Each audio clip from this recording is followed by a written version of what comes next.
Hellcat.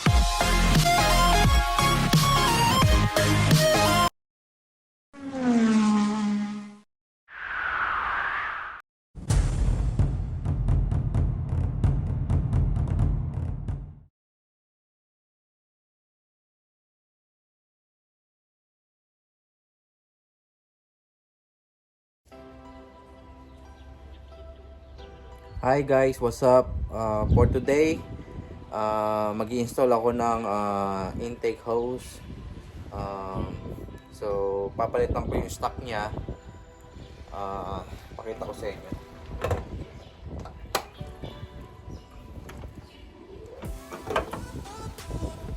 So, this one, yung hose neto, papalitan ko siya ng silicone hose na color red para mas may konting kulay yung engine bay natin.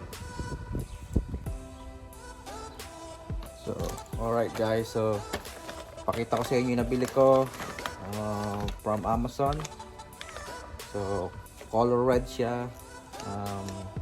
I like red. That's my theme to my car.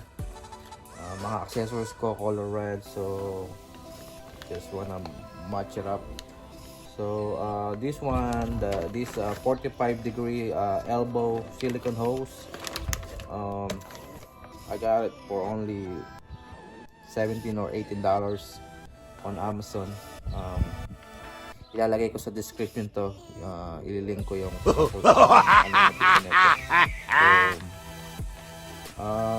yeah,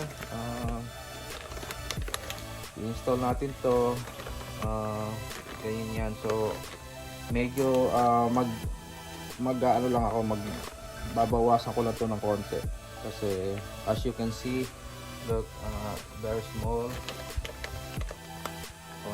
konting bawas na siguro, dito lang bawasan natin siya.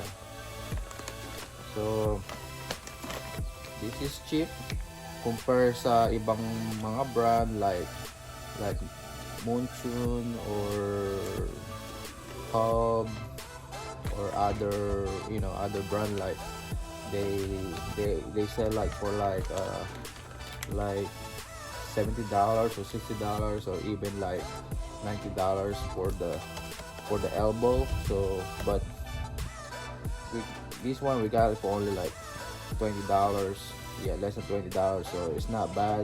You just need to modify it a little bit, but it's not that hard to do that. So okay, so you can so I can save money for other modes for my other upgrades. So it's very kailangan maging practical minsan, kaya bayla ko ng cheap. Okay guys, so ipakita ko sa inyo kung paano ko install to. So okay, tingnan nyo guys, inalis ko na siya sa plastic. So this one is 3 inches, yeah, and then 4 ply, yeah. So it's gonna be a high flow, good, better flow, airflow in the intake. Okay. So ito, tatanggalin lang natin tong valve, engine valve cover.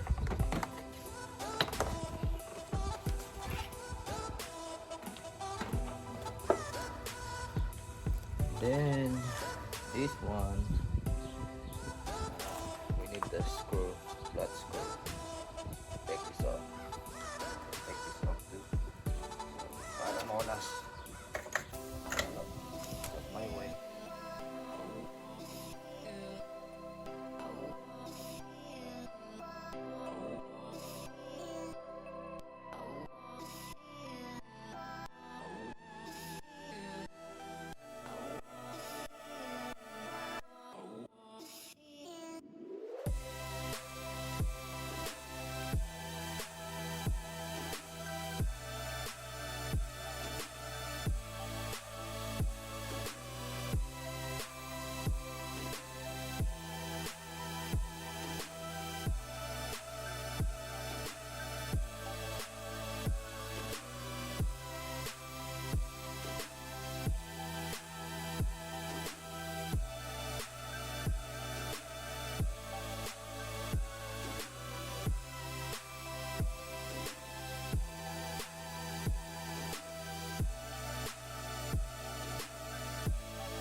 tanggalan natin yung stock.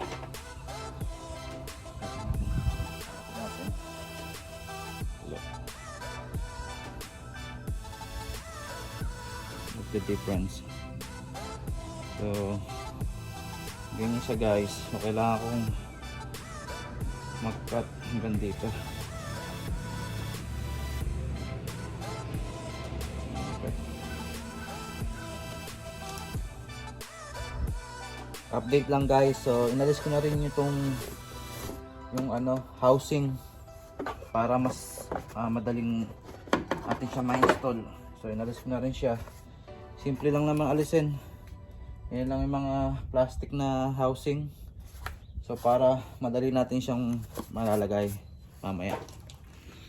Since na inalis ko na yung housing dito, siguro mag-clean up akong konti dito sa makina. Medyo mga mag-grease na siya. And pakita ko sa inyo yung next mode ko. Yung next mode ko is this one. Itong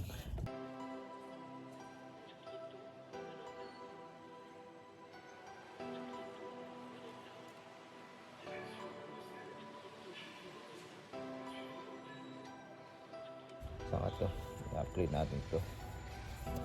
Papalitan natin siya ng solid na bushing. Okay, yun lang naman. So for now, ito muna ang gagawin ko, itong silicone hose neto sa intake. Okay.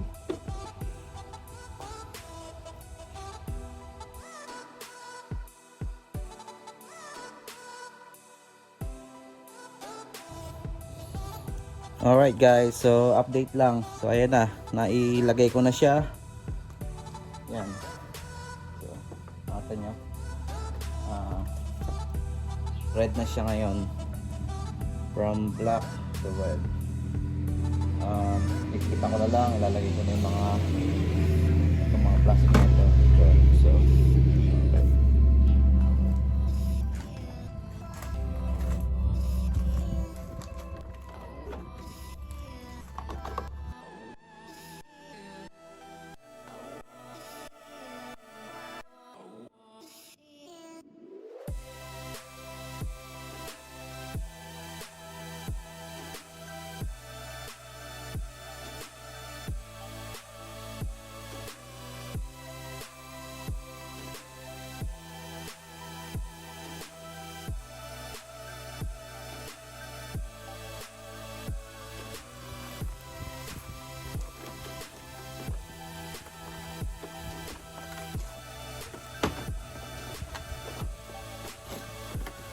Guys, nabalik na siya together itong plastic na sa intake.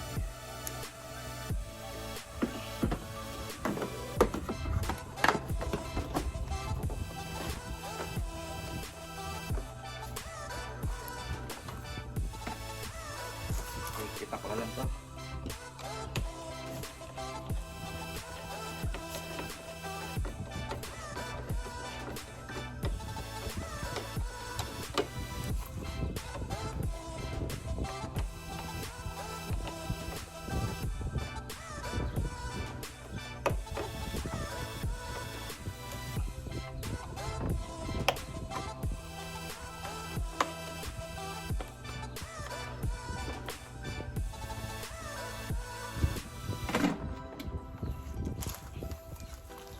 Okay guys, done installing the intake hose. Thank you guys for watching again. If you like this video, don't forget to comment down below and like and subscribe my channel. Thank you guys.